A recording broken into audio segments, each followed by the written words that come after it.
राधे,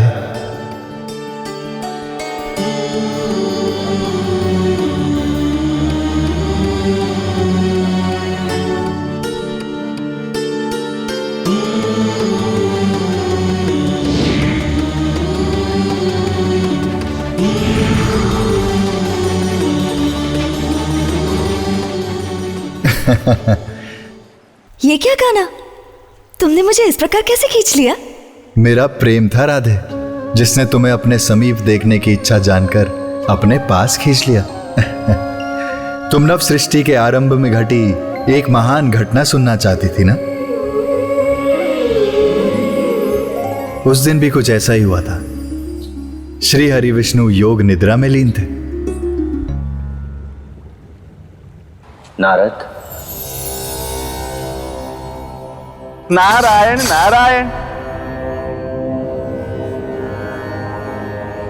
प्रणाम प्रभु। प्रणाम माते। प्रभु, आज तो हम धन्य हो गए। आज आपने मात्र हमारा स्मरण ही नहीं किया, किंतु अपने दर्शन देने के लिए हमें अपने समीप भी बुला दिया। कहिए प्रभु, क्या आदेश है प्रभु? देवऋषि, आप हमारी बात ध्यान से सुनिए। आज से ठीक 2 दिन पश्चात अक्षय तृतीया है और हम इस पावन अवसर पर अपने बैकुंठ लोक में एक महासम्मेलन का आयोजन करना चाहते हैं। उत्तम प्रभु, अति उत्तम। देवऋषि, हम ये भी चाहते हैं कि इस महासम्मेलन के संचालक आप हो। अवश्य प्रभु, अवश्य। किंतु प्रभु, उस महासम्मेलन का विषय क्या होगा? विषय अति उत्तम है नारद। आपको भली भांति ज्ञात है कि हम त्रिदेव और त्रिदेवियां सदैव प्राणी मात्र के सुख की कामना करते हैं और हम इस महासम्मेलन द्वारा इस संसार की शुभ शक्तियों को जीव मात्र के कल्याण का उपाय बताना चाहते हैं। यही इस महासम्मेलन का विषय है नारद। नारायण नारायण। उत्तम, अति उत्तम प्रभु। मुनिवर, आप इस संसार की सभी शुभ शक्तियों, ग्रह अधिपतियों, देवी देवताओं, सप्त ऋषियों और बाल ऋषियों को हमारी ओर से आमंत्रित कर दीजिए। अवश्य प्रभु, अवश्य। जैसी आपकी आज्ञा प्रभु, जैसी आपकी आज्ञा। नारायण। किंतु प्रभु, हमारे हृदय में एक प्रश्न उत्पन्न हो रहा है। क्या महर्षि भृगु के पुत्र शुक्रदेव को भी निमंत्रण देना होगा? देवऋषि नारद, ये कैसा प्रश्न है? आपको भली भांति ज्ञात है कि शुक्रदेव शुक्र ग्रह के अधिपति हैं। इस संसार वासियों को काम और कला में गति देने वाले शुक्रदेव ही हैं। हम ये चाहते हैं कि आप शुक्रदेव से विशेष निवेदन करें कि वो यहां पधारें। नारायण नारायण। जैसी आपकी आज्ञा प्रभु, जैसी आपकी आज्ञा। नारायण नारायण।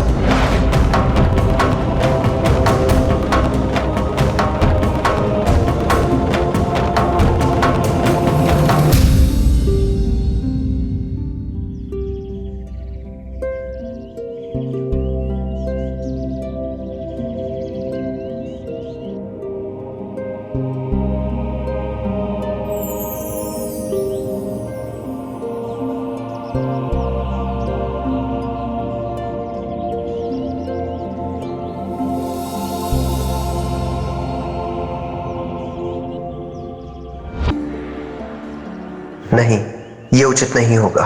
अब मैं बड़ा हो गया हूँ। अपनी चिंताओं के लिए मुझे पिताश्री की ध्यान समाधि भंग नहीं करवानी चाहिए। कितने ही बड़े हो जाओ शुक्र, पिता के लिए तो बच्चे ही रहोगे। बचपन में तुम मुझे कभी भी ध्यान समाधि लगाने नहीं देते। रात रात भर रोते भी सूरते रहते थे। मैं तुम्हें गोद में उठाकर पूरे आश्रम में घुमाता था, मंत्र भजन सुनाता, और मेरे साथी कहते भृगु पुत्र मोह में बावला हो गया है। और आज इतने बड़े हो गए हो कि मेरे क्रोध की चिंता कर रहे हो। पिताश्री,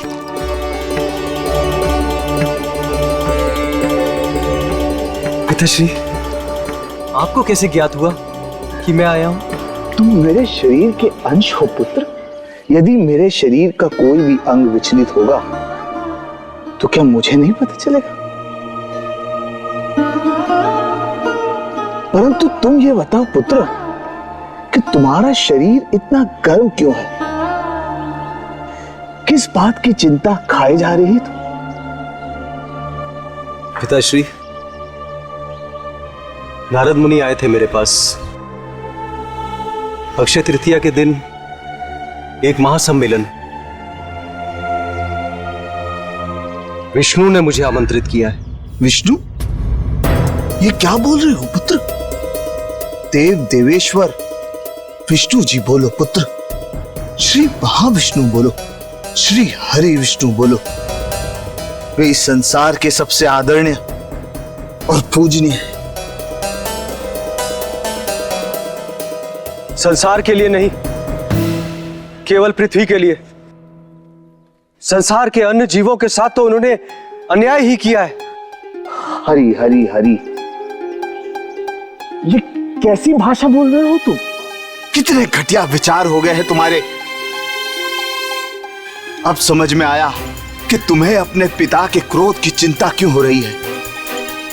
मूर्ख, मैं तो केवल तुम्हारा पिता हूं, परंतु श्रीहरि तो सारे संसार के जन्मदाता है। यदि तुम्हारे मन में कुछ भी है तो जाकर उनके समक्ष निवेदन करो, वे तुम्हारी प्रार्थना स्वीकार कर लेंगे। वे दया के सागर है। नहीं पिताश्री, मैं उस अन्याय के आगे मस्तक नहीं झुकाऊंगा, परंतु मैं उससे अपना अधिकार लूंगा।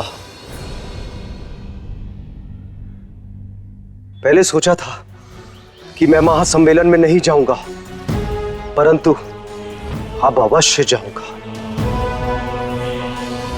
पाताल निवासी असुरों के साथ जो उसने अन्याय किया है, मैं उसका विरोध करूंगा, घोर विरोध। तो जाओ जाओ, निकल जाओ यहां से, और भूल कर भी कभी किसी से मत कहना कि तुम भृगु पुत्र हो। अच्छा होता कि तुम मेरे पुत्र ही ना होते। पिताश्री, जिस विष्णु ने मुझे जन्म देने वाली माता की हत्या अपने सुदर्शन चक्र से कर दी थी, वो छलिया, वो अन्यायी आपके लिए आदरणीय पूजनीय कैसे हो सकता है पिताश्री? भूल जाओ पुरानी बातों को। ये सृष्टि नई है और यहाँ बातें भी नई होनी चाहिए। वास्तव में तुम्हारी माता ख्याति को उसके कर्मों का दंड मिला था।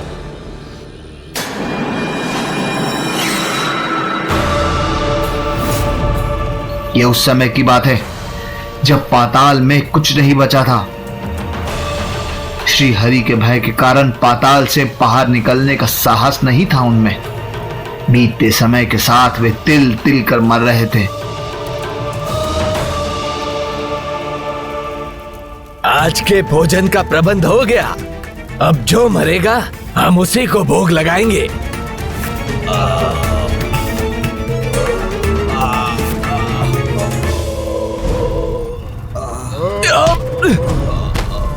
और असुरों का मांस नहीं खाते हैं। बड़ी वीरता दिखाई तूने असुर। तो जा कुछ मनुष्यों को पकड़ कर लेकर आ जिनसे मेरी भूख मिटे। परंतु ध्यान रख, पाताल के बाहर विष्णु अपना चक्र सुदर्शन लेकर हमें ढूंढ रहा है। सारी की सारी हेकड़ी मिट्टी में मिल गई ना। जीवित रहना चाहता है ना, तो असुर का मांस खाना ही पड़ेगा। नहीं, हम विष्णु के डर से पाताल लोक का गौरव कलंकित नहीं करेंगे। हम लोग पृथ्वी लोक जाएंगे। और विष्णु आ गया तो हम उसके साथ युद्ध करेंगे। मर जाएंगे या तो मार देंगे। बताओ कौन कौन मेरे साथ चलेगा? मैं तेरे साथ जाऊंगा भयासुर। तो चलो मेरे साथ। भयासुर की जय, भयासुर की जय, भयासुर की जय, भयासुर की जय। चलो